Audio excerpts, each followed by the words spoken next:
Handloom की बात करते हैं, शुरू करते हैं इस कक्षा को हैंडलूम के साथ, क्योंकि हम लोगों ने पिछली कक्षा में जब बात शुरू की थी टेक्सटाइल के केस स्टडी की, तो हम लोगों ने टेक्सटाइल टेक्निक के बारे में बात की थी और हम लोगों ने वहां पर देखा था कि हैंडलूम का अर्थ क्या होता है। अब हम लोग बात करेंगे अलग अलग प्रकार के हस्तकरघा की, यानी कि हैंडलूम की। तो लिखा हुआ है पृष्ठ संख्या 48 पर है, handloom is ancient industry in India. Bharat में अगर हैंडलूम की बात करें, हस्तकरघा की बात करें, तो यह एक पौराणिक उद्योग के तौर पर माना जाता है। The skill of weaving with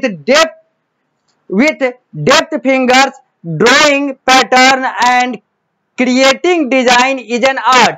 अब ये जो बुनाई की जो कला थी, चाहे वो अंगुलियों से हो, चाहे वो ड्राइंग अलग अलग करके हो, चाहे वो अलग अलग तरीके के डिजाइन, अलग अलग तरीके के चित्र के आधार पर हो, ये सब एक कला के तौर पर माना जाता था। Looms are generally amazingly simple construction of wooden beam, rope और पोल। ये जो लूम हुआ करता था, ये जो करघा बना करता था, ये खास तौर पर उस समय एक ढांचा हुआ करता था जो लकड़ी का, या फिर कहें तो उसको रस्सी और पोल में बांधकर, बांस वगैरह में बांधकर या अलग अलग चीजों में बांधकर एक ढांचा बनाया जाता था और उसी पर हस्तकला किया जाता था, जिसको हम लोग हस्तकरघा कहते हैं, हैंडलूम कहते हैं। The different type of loom used in India are. अब कुछ अलग अलग प्रकार के हम लोग लूम की बात करेंगे, करघा की बात करेंगे, ढांचा की बात करेंगे जो इंडिया में प्रयोग होता था और होता है। ये है वर्टिकल लूम, यानी कि वर्टिकल का मतलब होता है ऊपर से नीचे, नीचे से ऊपर। हॉरिजॉन्टल का मतलब होता है दाएं से बाएं, बाएं से दाएं। तो सबसे पहले हम लोग वर्टिकल लूम की बात करते हैं। The vertical loom stand upright leaning upon a wall और रूफ बीम। वर्टिकल लूम का मतलब हो गया कि जो सीधा में ढांचा खड़ा हुआ हो, जो वॉल यानी कि दीवार या फिर छत से टंगा हुआ हो या फिर जुड़ा हुआ हो। To the end of the warp yarn weight are tied in order to tighten the warp. और इन सारी चीजों को टाइट करने के लिए नीचे कुछ भारी चीजें बांध दी जाती थी ताकि वो चीजें जो है ऊपर से नीचे तक एकदम स्थिर रहे।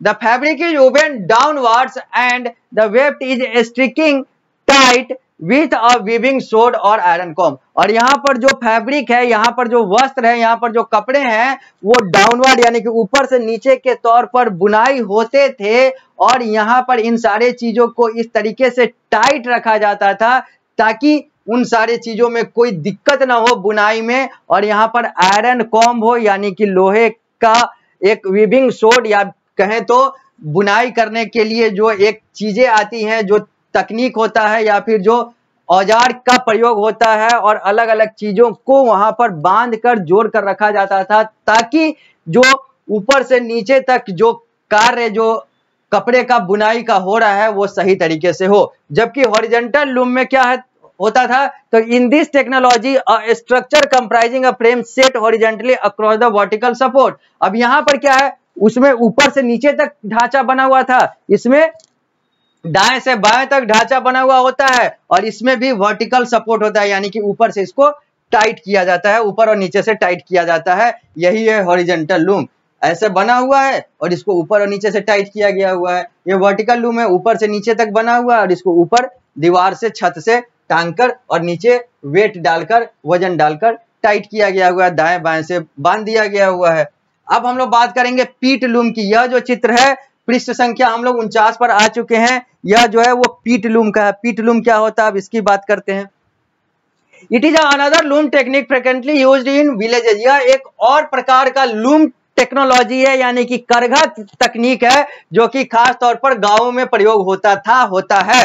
The weaver sit with his leg in the pit where there are two paddles which open the wrap thread allowing the weft shuttle to pass through freely। अब यहाँ पर क्या है, यहाँ पर एक बुनकर जो है वो बैठते थे with his leg in the pit, जो अपने पैर का प्रयोग करके वहां पर पैडल हुआ करता था, उन सारे चीजों को चलाकर, जैसा इस चित्र में दिख रहा है। और ऊपर नीचे जब चीजें होती थी, बुनाई का जो अलग अलग सामान है वो सारी चीजें जो है उस तरीके से वर्क करती थी, तो फिर वस्त्र जो है वो बुने जाते थे, कपड़े जो है वो बुने जाते थे, बुनकर तैयार होते थे। यानी कि यहाँ पर बैठकर पैर का प्रयोग करके पैडल चलाकर यहाँ पर बुनाई का कार्य होता था, इसलिए इसको हम लोग पीट लूम कहते हैं। This type of loom leave the weavers hand free, और इस प्रकार के लूम से, इस प्रकार के करघा से, इस प्रकार के ढांचा से जो बुनकर होते थे उनका हाथ जो है वो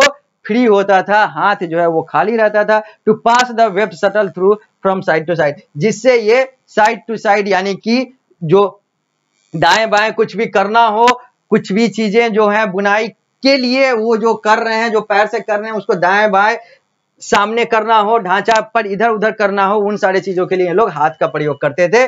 जबकि पहले वाले दोनों लूम जो हम लोगों ने देखा हॉरिजॉन्टल और वर्टिकल, उसमें हाथ से ही कार्य होता था। बेसिकली यहाँ पर पैर से होता था और हाथ फ्री होता था एडजस्ट करने के लिए। अब हम लोग बात करेंगे पावर लूम की। यह चित्र जो है वो पावर लूम का है। पावर लूम हम लोगों ने पहले ही कहा था कि जो इलेक्ट्रिसिटी बेस्ड लूम होता है वो पावर लूम, यानी कि मशीन वाला loom. Power loom is a result of industrialisation. Power loom जो है औद्योगिकरण का एक तरीके से कहें तो निष्कर्ष है या फिर उसका परिणाम है। It is a mechanised form of flying shuttle similar to the use of handloom. ये भी सेम उसी प्रकार होता है, यहाँ पर भी ढांचा वगैरह बना हुआ होता है, लेकिन यहाँ पर बिजली के आधार पर, बैटरी के आधार पर, पावर के आधार पर और ऊर्जा शक्ति के आधार पर यहाँ पर बुनाई होती है। तो इसे हम लोग पावर लूम कहते हैं, जैसा इसमें चित्र में दिख रहा है। अब हम लोग बात करेंगे lifes of weaver of India, Bharat के बुनकरों के जीवन के बारे में बात करेंगे।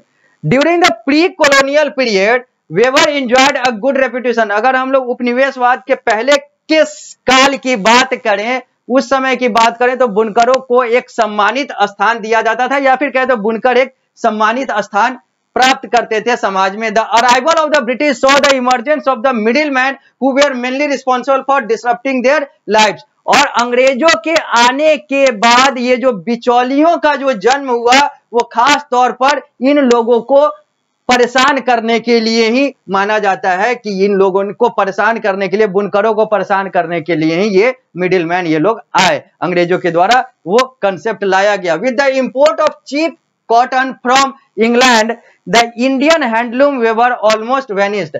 और ये लोग इंग्लैंड वाले अपने देश से जो सस्ते में जो कॉटन और इन सारे चीजों का यानी कि रॉ मटेरियल ये सब चीज जो लाते थे, जिसके कारण से भारत का हस्तकरघा वाला जो बुनकर थे वो लगभग खत्म से हो गए, यानी कि लगभग बेरोजगार से हो गए। These skilled craftsman become unskilled labourer thank to British policies of ruining the Indian textile industry. और ये जो स्किल्ड क्राफ्टमैन थे, यानी कि ये जो कौशल आधारित जो शिल्पकार थे, ये लोग अब एक अनस्किल्ड लेबर बन गए, यानी कि अब इनकी कौशल भी चली गई और ये जो इंडियन टेक्सटाइल इंडस्ट्री, भारतीय वस्त्र उद्योग जो था, ये भी लगभग खंडहर में या फिर समाप्ति की ओर चला गया। The middle man exploited the weavers fully. जो बिचौलिए होते थे वो वेबर को, बुनकरों को बहुत अच्छे तरीके से परेशान करते थे। As the patron were already subdued by the British, there was no one to support them। और इन मिडिल मैन जो परेशान कर रहे थे बुनकरों को, इनको तो खुद ऊपर से ही इन पर हाथ रखा हुआ था, इन लोगों को तो खुद अंग्रेजों ने ही बैठाया था कि परेशान करो। तो फिर ये लोग जो बुनकर परेशान हो रहे थे, उनको सपोर्ट करने वाला फिर कोई नहीं था, उनको बचाने वाला कोई नहीं था। As a result the weaver of Bengal became idle. The weaver of Punjab left their loom and joined the army, whereas the weaver of Gujarat left their home in search of work and worked as a laborer in cities। अब इसका परिणाम क्या हुआ? ये जो textile industry गया या फिर बुनकरों की नौकरी गई, तो इसका मतलब क्या हुआ कि बंगाल के जो बुनकर थे वो स्थिर बैठ गए। जो पंजाब के बुनकर थे वो बुनाई तो उनका खत्म ही हो गया था, वो सेना में चले गए। और जो गुजरात के बुनकर थे वो लोग अपना घर बार छोड़ के किसी और शहर में चले गए अपना मजदूरी करने। After the partition of Bengal in 1905 and the share of swadeshi and boycott movement, the nationalist leader tried to popularise the cloth made in India. और जब 1905 में बंगाल का विभाजन भंग हुआ और उसके समय जब स्वदेशी आंदोलन की शुरुआत हुई और या फिर कहें तो अंग्रेजों के सामान के बहिष्कार करने की शुरुआत हुई हमारे राष्ट्रवादी, भारत के राष्ट्रवादी नेतृत्व के द्वारा, नेताओं के द्वारा, तब यह जो भारतीय सामान था उसको पॉपुलराइज करने का प्रयास किया गया भारत के लोगों के द्वारा। Later Mahatma Gandhi, Mohandas Karamchand Gandhi are the people to boycott British cloth and use hand woven cloth instead. बाद में जिसे कहा जाता है तथाकथित तौर पर भारत के राष्ट्रपिता महात्मा गांधी या फिर मोहनदास करमचंद गांधी, उन्होंने लोगों से कहा कि अंग्रेजों के सामान का बहिष्कार करो और अपने द्वारा निर्मित, अपने हस्त द्वारा निर्मित सामानों का प्रयोग करो। भारतीयों से इन्होंने आह्वान किया था। This was an attempt to revive the dying textile industry in India. और यह एक प्रयास था मरे हुए या लगभग मरने वाले वस्त्र उद्योग, भारत के वस्त्र उद्योग को पुनर्जीवित करने का। After the independence of India 1947 के बाद, भारतीय स्वतंत्रता, अंग्रेजों के से स्वतंत्रता के बाद, industrial development was one of the top priorities for the Indian government. भारतीय सरकार, भारतीय सरकार के द्वारा भारतीय उद्योग का विकास जो है एक बहुत बड़ी प्राथमिकता बनाई गई। Today India's textile sector comprises 4 important segment. आज भारतीय वस्त्र उद्योग की बात करें तो इसमें 4 महत्वपूर्ण इसके पार्ट हिस्से हैं। एक मॉडर्न टेक्सटाइल मिल, आधुनिक वस्त्र मिल, इंडिपेंडेंट पावर लूम जो स्वतंत्र मशीन वाले करघा हैं, हैंडलूम हस्तकरघा, और गारमेंट फैक्ट्रीज यानी कि जो अलग अलग कपड़ों के जो कारखाने हैं वो सारी चीजें हैं। अब लेट्स थिंक में सोच लीजिए, थोड़ा सा थिंक कीजिए, हालांकि अभी थोड़ा सा और पढ़ाएंगे उसके बाद इसका उत्तर दीजिएगा। एक प्रश्न है, Why did the British not encourage the growth of heavy industry like iron and steel? अंग्रेज क्यों भारत में हैवी इंडस्ट्री यानी कि जो भारी उद्योग थे जैसे आयरन और स्टील का, लौह और इस्पात का, इसको ये लोग प्रमोट नहीं करते थे, इनकरेज नहीं करते थे, प्रोत्साहित नहीं करते थे, बढ़ाते नहीं थे? क्योंकि इन्होंने बहुत सारी चीजों को बढ़ाया, बहुत सारे उद्योग को बढ़ाया, लेकिन ये भारी उद्योग, बड़े उद्योग यानी कि आयरन स्टील जैसे उद्योग को, लौह इस्पात जैसे उद्योग को अंग्रेजों ने क्यों नहीं बढ़ाया? ऐसा क्या कारण रहा होगा? इसके बारे में आप लोगों को सोचना है और उत्तर देना है।